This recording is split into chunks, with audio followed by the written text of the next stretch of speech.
Personally, I like Chem Plant because there's a limited amount of bullcrap mobs that you have to handle. And with Techno, you can handle this really well and safely. Like, even on my worst runs, when I screw up or I'm taking my time, I'm clearing this, 2 or 3 minutes before the actual timer for gold. But for you, you don't even have to hit gold. You can just, the key is to just keep ramming your head against those challenge tier levels. This is CT15, right? I hope I changed it back when I was doing that. But does that kind of answer your question? I hope it does. I hope that should help you climb. And I just recorded this, so I'll put this up on the channel as well with the build video probably later today, so that anybody that wants to do it, I'm telling you, you watch these 2 videos and you're gonna be set. You're gonna be climbing through. You're gonna be flying through the challenge tiers. And then once you get up to CT15, I'm still just running against this chem plant map because it's a super easy time for me. I can understand where the enemies spawn, and I can be a little bit riskier. And you're gonna have to be riskier as you move on if you want to get those better times. And sometimes I get myself in a little bit of trouble, but if you're running those mods and you're listening to what I'm saying, you're gonna have a solid time. I mean, Shrikant doesn't even have the game yet. I guarantee you, he's seen me run this so many times that he could do it in his sleep once he actually does get the game. So, Nur, I hope that helps you out. And make sure you go check out that build video too. So, as always, if you guys found this video to be useful, like, comment, subscribe, follow me on Twitch, follow me on YouTube, subscribe, go check out my my streams. I'm streaming on YouTube and Twitch like pretty much 24/7 right now. So you can ask any questions you want, and subscribe for the algorithm and everything. So that's it for me. Adamocles out. Cool. Okay. So we got 2 videos out now, guys. Look at how easy that was. Thank you for being my captive audience. So we just got that God Roll boots. The only thing we really need, we are looking for God Roll gloves now and God Roll chest piece. That would be, those are the upgrades we're looking for right now, aside from getting a better weapon as well.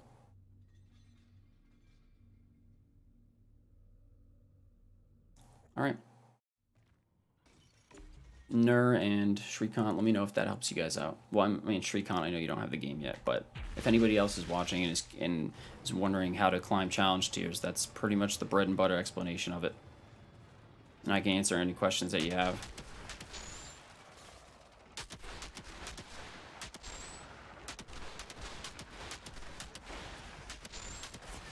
See, like, when I was leveling through the challenge tiers, right, like, geez, let's aim, huh? And there's Golem Limb kicking in. Normally I would have died there. Stinks that I got hit by that, but it's okay. When I was leveling through the challenge tiers, I'd sit way the hell back in this map, because it's just about it's about being as safe as possible and just trying to get through it, right? I think up until CT11, all you have to do is get like bronze or something in order to actually time the map. I mean, in order to actually ascend in the challenge tiers, right? Ooh, hello. Again, we're just cruising through. We're being a little safe. It helps to take out marksmen or any annoying enemies that you see that you like are having a hard time with.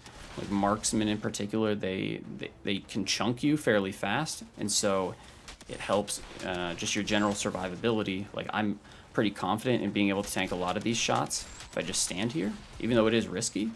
But an awkward marksman hit or something like that could potentially just knock you like accidentally, and you see that happen to me from time to time. But that just comes with playing a little riskier. But we're making pretty good time on this first clear.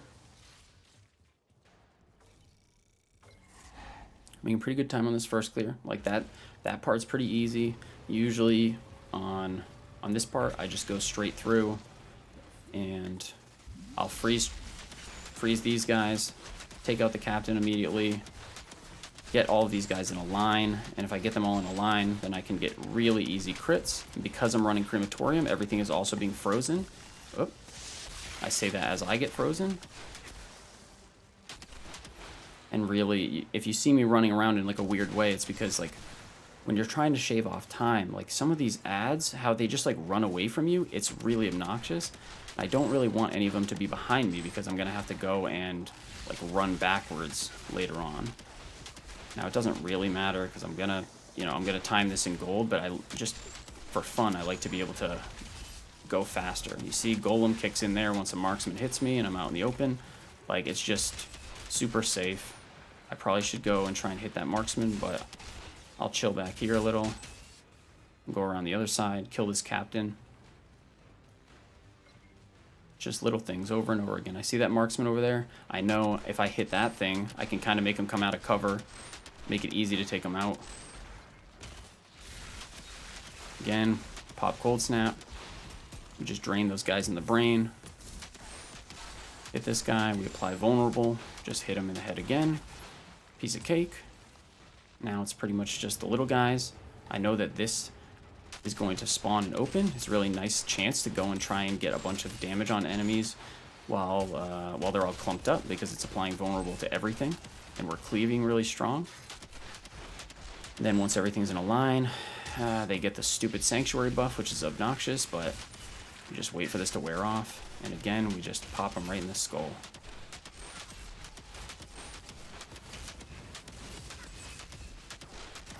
You're able to tank a lot with this build, and again, all I have on me, the only safety mods that I'm running are those two, the Golem's Limb and the one that gives you a lot of extra armor. That's it. I'm running no other safety, nothing. Pure glass cannon, no max health, none of that stuff. This is all you want to do. You just keep applying damage. Use cryo if you want to get some quick kills. We're making solid time. This next room, I usually try and cold snap off the bat if I'm feeling a little risky, and try and take out one of the captains if I can. If you want to play it safer, you can run all the way back behind me, like all the way back. Let's take out that captain. We can take out another captain, that's great too. Oh, the freeze is obviously a problem. I'll be a little risky just for the video and try and take out this guy as well. So now we've taken out them. Our defensive cooldowns are down right now, so we want to be careful. We want to just make sure we can keep applying damage. I find this room in particular is really annoying because the amount of ads that spread out and how they hide and cover. So sometimes I shoot this explosive fire thing behind them so that so it kind of stuns them before they're actually able to get into cover. We drop this so we can try and get these guys before they escape. That's going to shave down our time tremendously if we're able to actually do that. Again, we shoot the fire thing just to apply a little bit more CC to them. We take out a bunch of these guys. Luckily, there aren't any marksmen in this room, to my recollection, so we don't have to worry about that. We can pretty much just face tank everything as long as we are able to keep hitting stuff. That's the key. We have to keep hitting stuff. So now we just do this. Keep clearing. See how annoying? Like, these guys are spread so sparsely around. It's obnoxious. But there's a whole soiree of enemies coming out. We try and get them all bunched up together if we can. The crematorium mod puts in a lot of work here because you can kind of just chain CC them. See how that works? Pop Golem, because we were out a little bit too much. And we're getting chunked. Oh, I got the awkward explosion. That's the stuff that's scary. The random, unnecessary explosion off to the side. So we just keep plunking away. Sometimes I'll go in on melee just to, just to keep them in place when I want to make sure I can get the shots off. And this last guy is up here. Making really solid time right now.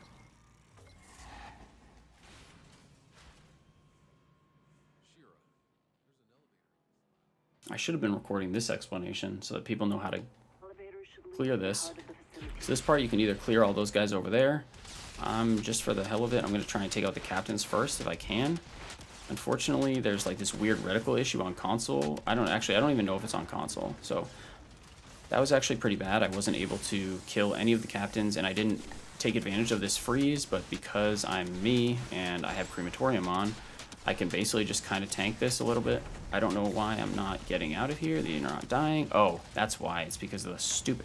they had Sanctuary on. Dude, I was so confused for a second. Okay, so now we got Cold Snap back up. Again, we're fine. Even if you get stuck in a bad spot. So I can face tank all of these guys. And you just plunk away. Boom. Head into the next room. I think this is one of the quickest runs so far. Oh, you know what? It could be. I really haven't been paying attention. I've just been explaining. Maybe I just play better when I explain. So this part, your blighted rounds reset. You just start plunking away at them. Again, the crematorium mod's going to put in work. I've dropped Cold Snap again just to make sure I can even clear them faster. Run, we activate this. It's going to reset all of our stuff again. We know that the enemies come out of the left side first, then the right, then the back left, then the back right. Let me know if you have any questions while I'm doing this. I'll try and explain everything. So I usually try and get a crit on that guy, but if I can't, I hit that thing so that I get the killing modifier on my mods. And I try and take out these jumpers as fast as possible, because not because anything's particularly dangerous, but because they're annoying. And it's this stuff that you're going to realize, like, crematorium's really solid, right? Like, look at that, how easy this is. Like, they can all stand around me. It doesn't make a difference because I just have to kill one of them and they're all going to get frozen. It makes it so you can just keep kiting. This guy, I like to plunk this dude in the head over and over again. That's going to freeze the two guys to the left and the right of him. And then you're just going to keep those damage modifiers going. If you want to, you can drop a cryo. I shouldn't have there because I want to use it on the people that spawn after this. But it doesn't make a difference. There's zero chance we're not going to gold time this. Unless I massively mess up on the Broodmother. So we clear out those guys. Then the humans spawn. Again, if you're able to kill one of these guys and ash them, it makes it a lot easier because they all stay far away from you. And we just plunk that dude away. Feel free to use a cryo here because after this, your cooldowns are all going to reset. So no point holding on to it if you need it. We kill that guy, and now the final wave. We are actually making pretty solid time. I don't think... Man, it'll be hard to beat my best time, which is like 11:23. This Broodmother is obnoxious. The crit spot is like in its armpit, which is really rude. So I kind of switch back and forth so that I can keep replenishing blighted rounds. But I try and get a couple easy crits off on the top half of it, just in case. So we go replenish blighted rounds. Go back to hitting it. Dude, if I kill this thing like super fast... Oh, see? Golem kicks in there because I wasn't paying attention. But we just do this. Boom, boom, boom. I think I accidentally... I did kill the Broodmother accidentally. Wow, we actually might have some super solid time here while I'm explaining. The green guys are not a big deal. You just have to make sure you don't really get cornered. But even if you do get cornered, surrounded, your golem's going to kick in. And the amount of cleave damage that you do to the enemies around you is going to make it so you can just infinitely sustain, essentially. Oh my gosh, can we get sub 11? Where's this last guy? Oh no! Oh my gosh, I was so close to sub 11. Ah, we almost had a 10-minute. Still our fastest time, though. Still our fastest time. And that is how you do CT15 Chem plant with my technomancer build. If you're fighting enemies that are a little too tanky, you don't think you're going to be able to kill them with crits like that Broodmother, you try and hit some with crits, and then you switch back to the tiny guys, replenish your ammo, get your killing mods activated, and then switch back. Switch back and forth, back and forth, back and forth. We got a legendary here. Just one. Let's see, what is it? Anything good? The Daimyo. That's a new one. And we just head on back. That was my fastest time. And I'm so pissed that I couldn't see the guy through the smoke. If I saw him through the smoke, it would have been 10:59. Ah, that stinks. But let's see, what is it? Terrible. Just an awful legendary gun. Just terrible. It's like a SMG Thunderbird. It's rough. So we look at all this stuff. None of it is a rifle, so I don't care. We look at this stuff. That is actually pretty solid. I'm trying to think of a way to incorporate that into a build. I think solid FPS might be running something like that, but I like the current build I have. But other than that, no upgrades. I mean, there's just zero chance of me upgrading this piece unless I get some kind of tier 3 drop. So we basically just go dismantle. And you guys will do a similar thing when you're leveling through. I'm capped out on resources right now. Normally I would just go and sell all that stuff, but we'll dismantle